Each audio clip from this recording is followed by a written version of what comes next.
Welcome to a special episode of So-and-So, brought to you by Bernina, Made to Create. I'm Meg Goodman, and you're about to join us for exclusive and intimate conversations with several Black sewists who attended the Modern Quilt Guild's QuiltCon in Atlanta, Georgia. These women are mothers, professionals, quilters, sewists, activists, and each has a part and voice in the furthering of their community. Their experiences are vast, as are their stories, their opinions, and their work. And so we begin with Alita Crawley, the current president of the Modern Quilt Guild, telling her story and explaining the purpose of the Guild's work. So, I began quilting in the late 90s. Before that, I've been sewing since I was a teenager, but hadn't made quilts. My grandmother was a quilter, and I happily have one of her handmade quilts. But I began to look for, I'm also a super extrovert, and so I began to look for my tribe, so to speak. And so I joined one guild in New York City and then another. Probably 2010 or so, Victoria Finley Wolf invited people to her loft apartment and said, hey, you know what, I'd like to see if we can start a chapter of the New York Modern Quilt Guild. Now, keep in mind that by this time, I was a member of 2 guilds in New York City and 1 guild in New Jersey. But what's another guild? So I joined it's called New York Metro Mod Quilters. Following that, I came to QuiltCon. I've been to every QuiltCon except the first one. And how I got involved in the board for MQG is that I looked at the thing that interests me, and it was diversity issues. And my feeling is that anytime there are humans, there's just going to be some interactions that are not perfect. And so we want to make those better. And so that was the committee that I joined. I then chaired that committee and just gave up that position. And as a result of that, I got to interact with the board and then was invited to join the board almost 3 years ago. And then last year, I was invited to throw my name in the hat for president, and I did. And so I became president January 2023. But one of the things that I asked people on Wednesday night, I got to MC the award show, and I said, let us make QuiltCon the most creative, kindest place in all of Atlanta. And I have to say, from what I've observed and what I've seen, people have been universally kind. And that is what I will take home with me. And people have said we've enjoyed this and been gracious to the staff, been gracious to the folks who are hosting us at the Westin, and I have asked. So that part also makes me feel good about who we are as quilters and who we are as an organization. QuiltCon 2023 was held in Atlanta, Georgia this year, amongst concern of the members of the Modern Quilt Guild for the region's restrictive political laws and voter access restriction. Karen Cooper, on behalf of the Guild, took a stand that this event would focus on being a safe and inclusive place and make a positive statement, lifting up the local community. We actually, the last couple of years, have put a big effort on using our platform to lift up some voices maybe that are not otherwise being heard or being represented, especially in the quilting industry. We have a big platform, relative to other organizations or other social organizations. So we like to use our platform to lift people up and to connect to the local community. When we were in Phoenix last year, we featured some indigenous maker quilts, and we did a lot with some fundraising for the Navajo Quilt Project. And so while we're here in Atlanta, we're working with the local brown sugar stitchers, we've worked with Black Women Stitch and trying to support those local groups. I just want a way to convey that the Modern Quilt Guild is a place where you can find your people. It's a family, and QuiltCon is a neat and special opportunity to be together. The 2023 keynote speaker, Chawne Kimber, is a mathematician and quilter known for expressing her political activism in her quilts. She's the dean of the college at Washington and Lee University. Her quilts can be found in museums throughout the United States, most impressively in the Smithsonian. Immediately following her powerful keynote, Chawne spent a few minutes with us. Chawne Kimber, you just delivered a powerful address to the attendees of QuiltCon. Talk about the energy that you felt from the crowd. Well, it was a lot of people, so it was very warm in the room, but a lot of energy, a lot of positivity, which I really enjoy. You call yourself quirky, artsy, crafty, mathy chick. Mm-hmm. What's the quirky? It's part of the mathy probably, but I'm different. I don't fulfill expectations in pretty much anything that I do in my life in terms of fulfilling stereotypical expectations. I'm different. You use words powerfully in your quilts. Is that something that just comes to you naturally, or how do the words present themselves to you to then be used in your art? Usually presents as an idea, either a current event that I have an emotional response to that I want to comment on and commemorate. Sometimes it's a line from a book that resonates with me that has greater meaning. So I only choose words that are timeless, that you don't have to know about the event to be able to interact with the quilt. But I also want to use words that are understandable, sometimes that have multiple meanings so that I can pick up on a few jokes here and there. But yeah, that's what I do. Two of your heroes are your grandmother and the Giesben quilters. Absolutely. Mary Margaret Petway has been a guest on this podcast. Talk about their influence and just the power that you feel from them. Sure. So my great-grandmother was a quilter in Alabama, but not the same region as Giesben. The quilts that are improvisational that she made are similar to the ones that come out of Giesben that are celebrated every day. The community of Giesben, though, is a politicized region. They dared to try to vote during the 60s and lost access to their ferry, and therefore had a really rough life of even being able to get groceries from day to day. And so I'm just impressed by their resilience and the artistry that they brought. Chawne, our last question. Why is being at QuiltCon important to you? Ooh, that's actually a more complicated question than you think it is. But it is important to me to be at this QuiltCon doing this today because it represents a huge evolution of the organization, of quilting on the whole, and the potential for the future. Thank you so much. Thank you. Last year's keynote speaker, Latifa Safir, combines her training as an engineer with her lifelong passion for sewing. She recounts her 2022 keynote, tells how she started the Los Angeles Modern Quilt Guild, and shares her thoughts on modern quilting, as well as her personal quilting storytelling journey. I talked about a number of things. I told the story of my quilt journey and how we came to be a co-founder of the Modern Quilt Guild. But I just talked about the meaning of quilts in my life. But I wrapped up the lecture talking about the responsibility of all quilters in the room and as part of the organization to have the responsibility of having an environment that is welcoming to everyone. So it was just a message about quilting in my life and how we need to create and foster environments in our community. So your motto is sprinkling the world with beauty one stitch at a time. Tell us about that. So that actually encompasses a couple of things. I think that people quilt for different reasons, but one of the main things that a lot of quilters do is we like to create useful objects of beauty that we share with our family and our friends and those that we love.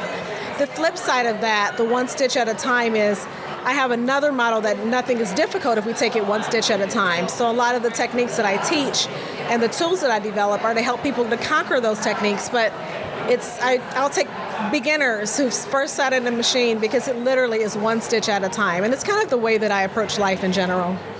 Tell us about the Quilt Cadets. I learned how to sew when I was very young. My mom sat me on her knee when she was 6 or 7, showed us the basics of the machine. When we got interested I was 10 or 11. My older sister, me and my older sister were 10 or 11, and she gave us her old Montgomery Moore machine. And it was the beauty about learning how to sew when you're that age is that you're not as critical as we are as adults. There's a freedom of creativity that we don't have as adults. And I thought that I would provide a tool for parents, grandparents, and quilt shops to be able to teach quilting and sewing to the new generations in a way that they really would appreciate. So it's a line of patterns. We have fun things like badges and things tied into it that makes it a lot of fun, and you get a free prize in every pattern. And I just wanted to create joy inside of the whole product line. So, you are a trained engineer. How does that play into your ability to be a quilter? Quilting is the perfect marriage of right brain and left brain. And when you're developing quilt tools like the clammy and the hurdy, which are two of my rulers, and you have to think through how, I'm a mechanical engineer, how things go together. There's definitely a logic as well as an art that goes into quilting. And some people lean more in one direction or another, but this is the perfect medium for the right and left brain to sort of meet and create. You are one of the founders of the Modern Quilt Guild. How did that happen? I always tell people it was really a very selfish creation because I wanted to meet with other quilters who spoke sort of the same language that I did. And that was at the early years of what is considered modern quilting today. And I met up online actually with Elisa Haight Carlton, and we were like, well, why don't we create a guild? And we created the LA Modern Quilt Guild, and it sort of snowballed. It was definitely right place, right time situation, and it just exploded from there. So it's been a beautiful journey, and to be here at QuiltCon 13 years after the Modern Quilt Guild was founded and 10 years after the first QuiltCon is just a wonderful experience. Now, you were talking about some of the elements of modern quilting. Can you tell us a little bit more about that? What are those? The Modern Quilt Guild does a pretty good job of defining some things that a lot of people associate with it. So I consider modern quilting, I call it the 2 A's. There's attitude and there's aesthetic. So part of the attitude of the modern quilter is that it's pretty much just do it. So early on, people interpreted that to mean that we didn't care about workmanship. But it's not that. It's that we don't let not knowing how to do it stopping us from diving into it. And that was a lot of the energy, especially in the early years. And there's definitely aesthetic. So you have different elements that you'll think about, like negative space. Certain color schemes are considered very modern. So there's a number of things. I am one of those kind of people. I don't always even though I'm a co-founder of the guild, consider myself a modern quilter. I consider myself a quilter, and I quilt what brings me joy, and that's what I really encourage people to do. But there is something that's really new and fresh still about coming to a QuiltCon and seeing the quilts that are accepted as a modern quilt. So the guild is actually a really great resource for learning about the specifics of that aesthetic. As a quilter, do you have one that you've created that's your favorite? That's my favorite. Your last quilt is always your favorite, right? It happens a lot. I have a couple that are more meaningful than others, and I'm going to mention two. One is Neon and Neutral, which is my very first glam clam quilt. It's one of those, I made it very selfishly because I wanted to make a clamshell quilt. And this is before you saw clamshells blown up and all of that. So I decided to blow it up and figure out how to make it. And it's taken me on a whole product line that I created into a business and other things. So it was kind of a meaningful first quilt for me. And the second one is called We Still Matter, which is a quilt that I made in remembrance of Stephen Taylor, who was killed by police violence or whatever. So, and it's a really beautiful, it's made with jeans that he wore, and it's a fist, and the knuckles are from the rips in the knees of the jeans, and it's a really powerful, meaningful quilt as well. That was definitely a labor of love, and it took a lot to put into like emotional energy into making, a remembrance quilt of any sort, but that one particularly was really powerful. So, and it was eventually gifted to his family. So those are two that I'll mention, but it's always our last quilt, so I have those two. So your style, you say you use challenging techniques with meticulous attention. It sounds like an engineer. So that's the challenging techniques. What does that look like? I think it's just techniques that quilters are sort of afraid to. So if someone says something is difficult, I try to figure out how to make it more accessible. So, I mean, something like curve piecing, especially if you come from a garment sewing background, which I sort of did. That's how I learned how to sew. It's not really difficult, especially if you take it one stitch at a time, but a lot of people envision it as difficult. So I developed tools and techniques that make it a lot more approachable, easy to learn, easy to teach, and easy for quilters to kind of dive into. Half rectangle triangles. I did one of the earlier online tutorials about that through the Modern Quilt Guild about 11 or 12 years ago. And then I just recently developed a new ruler for making them. So half rectangle, it's another challenging, sort of a shape to create in quilting. And the tool makes it a lot easier. So, that's where the engineering comes in, because I sort of throw it into the back of my brain, and it fizzles to the top at some point, like the solution for how to do things. So, hey, it's Julian Collins from Julian Creates. You know that dream studio you have in your head with every machine, notion, and accessory you want? We've all got one, and I just designed mine at BerninaSweepstakes.com, and you can design your own too. And then win it. This is a chance to really create anything that's in your head that you would love to make beautiful creations in. Make sure you're in to win Bernina's Dream Studio 100K giveaway. Design your own dream studio at BerninaSweepstakes.com today. Dream it, design it, win it. Lisa Woolfolk is the founder of Black Women Stitch. She's a mom, sewist, and activist. An associate professor at the University of Virginia, Lisa was always one to stand up for her rights and beliefs. She is blunt, bold, and passionate about her work and her mission. She shares her story of activism, of adventures of sewing on the road, but first she tells about how she works to affirm Black women's lives and talks about the genesis of Black Women Stitch. I would never sew again with any person who did not believe that my children's lives had value. It is not safe for me to do so. And since making that decision, and that's when I decided to create Black Women Stitch.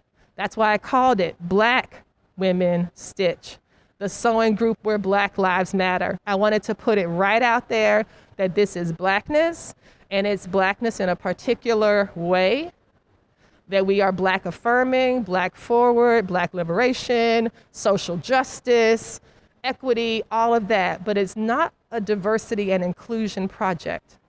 It's not about let us help them see us. See us, include us, include us. I don't want that. I don't want to be included. I don't want to be seen. I see myself, and we see each other. And we have that capacity and always have.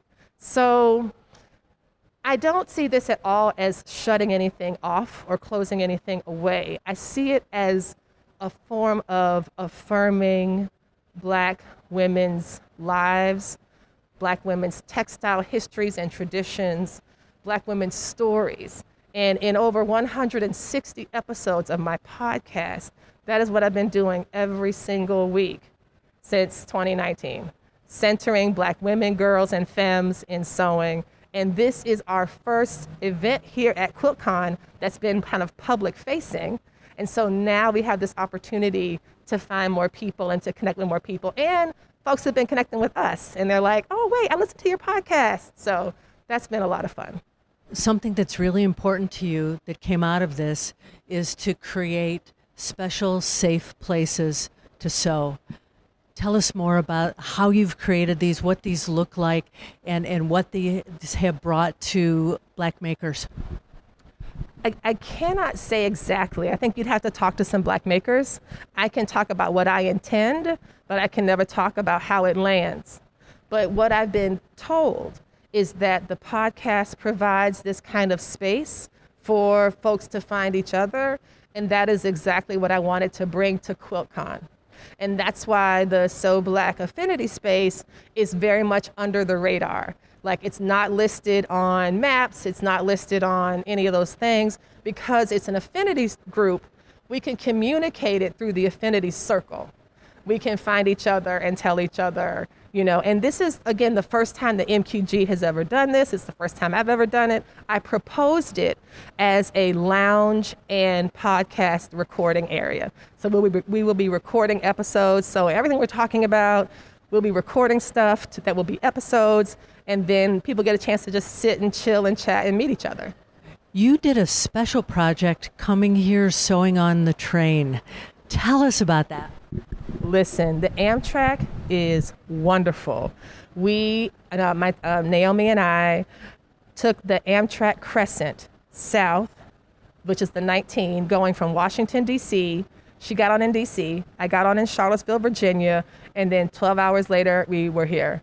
And I was able to take my Burnett 33, which is my favorite travel machine. I got it onto the train. We set it up on that little table, and I actually managed to finish a little wall hanging that I had been sitting on for actual years and been dragging it around in the travel bag. And I was like, oh, wait, this is perfect timing. So I absolutely finished sewing that wall hanging on the train. So it was a lot of fun. And I've sewn in airports. I take my little Burnett 33. We've gone to California. We've gone to Texas. We've gone to, obviously, here on the East Coast. So that Burnett has been in 3 time zones with me. So I love that little Burnett 33. Sarah Trail came upon the quilting scene at the age of 13 when she wrote her first book, and then released her first DVD at 15. She attended UC Berkeley and graduate school at Harvard. She's now the executive director of the Social Justice Sewing Academy. I learned how to quilt when I was 4. My grandma taught me. Alabama, I know that my great-great-grandmother was an Ethiopian slave. I know my lineage comes through on a Cox plantation down in Louisville, Kentucky, and Spring something, Alabama. But just knowing that, I come from a lineage of quilters, quilting has been pretty important to the things that my mom, kept me in. And so when I got older, I wrote a book, the CNT, when I was 12. I designed the Simplicity Pattern Collection when I was 14. And I had 2 fabric collections that came out in 10th grade. So I had a lot of success as a young, industry, young person trying to bring kids to quilting. But I think a pivotal point came in 2012 when I realized I was only perpetuating systems of privilege by teaching rich kids how to sew. By rich kids, I mean kids who could comfortably afford a $150 class to make PJs. PJs don't cost $150. But the kids who are coming to those classes were coming clearly for the skill, not for the outcome. So basically just kind of realizing that my mom, and again, I'm an only child of 2 college-educated parents, so my mom could pay $150 for me to learn how to make PJ pants. But as I got older, I was like, I don't want to teach rich kids who already have means to learn how to sew. I wanted to make it more equitable. But the sponsorships that I had, Joann's, Michael's Crafts, Barnes & Noble, they were like, we want you to sell your book, we want you to sell your patterns. The Simplicity patterns are low-key $25 each. So it's it wasn't a really affordable industry I was in. So I was trying to bring equity and make it free from an industry that expected me to sell the products I just created.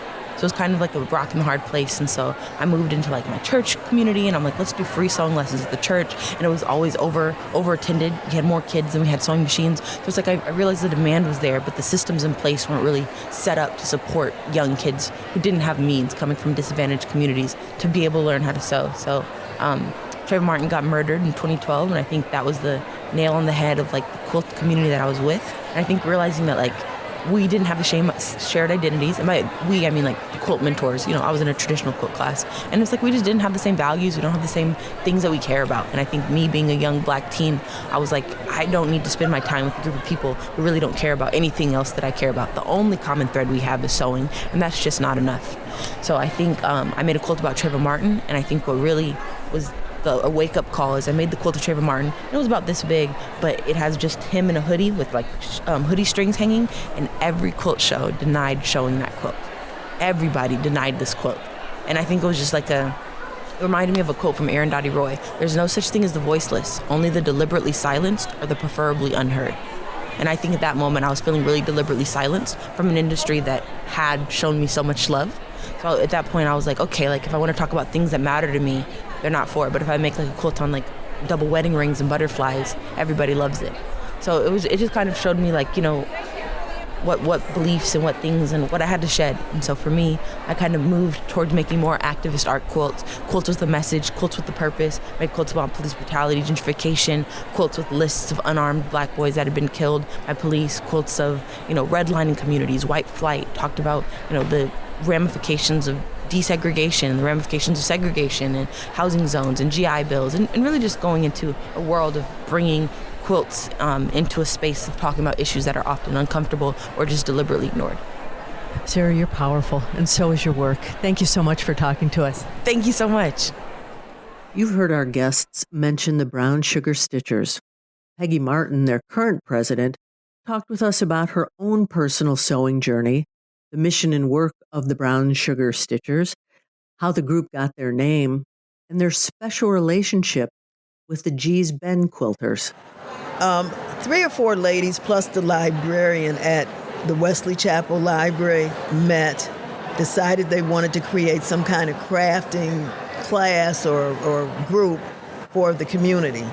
And then from that, it evolved to where we are today. Michelle Willis, Nancy Franklin, the late Jocelyn Carter, maybe one other lady, but they endorsed Wells, who was the librarian. They had the vision, and they created this organization that we now have. And tell us about your mission and the work that you do. Our mission is to enhance, create, and continue the tradition of African American quilting. We love anything related to it. We do workshops. We're trying to bring in some younger people because we feel that once we're gone, we would still like to have it to continue. We have a few charities, and we also are looking to expand even in that area because of our membership growing. So you do a lot of work in the community. You do a lot of charity work, purses in Zambia. You do a lot of work with sickle cell anemia for children in foster care. Would you tell us about some of the work that you do and how it feels to work with people like this? Okay, well, and it's really 2 things. The Sickle Cell Foundation is through Scottish Rite Hospital. And as a former educator, and I had a young man in my class that had a severe case of sickle cell, so I can appreciate the need and importance when they go through their transfusions and the different treatments, they're cold. So making these little quilts allow them to kind of wrap up. We also make pillows because sometimes they need to prop up their arms. And so that's what we do for them. And we've been doing that for some years now. Marilyn Cervantes, who is a former Buffalonian as well as myself, she brought that idea to us. Then our longer standing charity is with Carrie Still Pitts Orphanage. That's the oldest orphanage in the country, and we've made quilts for those young people, male and female, for some years. The children get excited because of the need to preserve some of the privacy. Some years maybe we can't go into the facility. Some years we have been able to go in, and the kids will just come up hugging you, and they just get so excited. They love it, and so that's a rewarding experience as well. Peggy, tell us about your personal quilting journey. How did you learn to sew, and why did you learn to quilt? I went to a quilt show in Beaufort, South Carolina, and I saw something hanging up and was told it was a quilt, and I said, I'm going to learn how to make that. When I returned back to Atlanta, didn't know where to find any guilds or groups or anything. So I just kept searching. Anytime there was an arts festival or something, I tried to see if quilts were there. So finally I stumbled upon the Brown Sugar Stitchers. So they were probably about 2 years in existence. And at that time they would have quilt shows in May, like around Mother's Day. And so I attended one of the shows, and then been a Brown Sugar Stitcher ever since. Tell us about your favorite quilt that you've made. Oh, wow. My favorite quilt I made, it's not here. It's like an improvisational kind of quilt. For me, I don't want to worry about, did I get 2.5 or 2 3/4 inches? No. I just start cutting something based on what I like, what I see, keep putting it together, and then eventually say, you know what, this is it. This is my quilt. So my favorite quilt, trying to remember the name of it, African Royalty. I call it, and so it has some African fabric in it, has different figures of different females in the quilt, some flying geese. It just has a lot of things, but not too busy for me. And that is my favorite quilt. I don't know if I'll ever get rid of that quilt because it is my favorite. The name of your organization, Brown Sugar Stitchers, how did that come to be? Actually, it's not because of our skin tone. It's really because the library where we meet, there was a gentleman there, his last name was Brown. So that's where the Brown comes from, and then I guess they played around with it and it ended up Brown Sugar Stitchers. Sound like a good name. Okay, that's it. A while back, you were introduced to Willie Petway, and Mary Margaret Petway of the Gee's Bend Quilters was a guest on this podcast. Amazing, remarkable woman and the stories that she shared. Would you talk about your relationship with Gee's Bend and Brown Sugar Stitchers and what that relationship means to you? We have developed a very long-lasting and rich relationship in a short amount of time. Willie Petway has a wealth of knowledge, and he shared with us this past Thanksgiving about the family, Gee's Bend. I just love those quilts. Some of the modern quilts, to me, reminds me of Gee's Bend quilts, just the techniques and the colors. And Gee's Bend is an awesome story. The fact that people were able to survive out of necessity, they then found a way to turn the craft into business. And so it has been a nice relationship that we've started with the Petways. The future of Brown Sugar Stitchers, what can we look forward to? Even more outreaches. We most recently met some of the ladies, and I don't even know their program exactly, but they're former incarcerated women, and they're making quilts to raise money for incarcerated women. So we're going to talk to them before we leave today and see how we can help them, because from what one of my friends said, their work could use a lot of help, and we don't mind. Most of us have enough fabric. We can never use it all. So we've talked about it. We're going to probably try to get them together with us, and maybe we can make some quilts with them, teach them how, but then also donate whatever we can do. A lot of us, I don't know the statistics exactly, but we're middle-aged and a little older. We are retired, and it's our way of giving back, so we really enjoy it. It makes us not feel guilty that we're not trying to help. So you get to do your fun thing, and you're helping to make a difference. So we really enjoy doing it. 6 strong women with 6 different experiences, stories, and impact on their sewing community.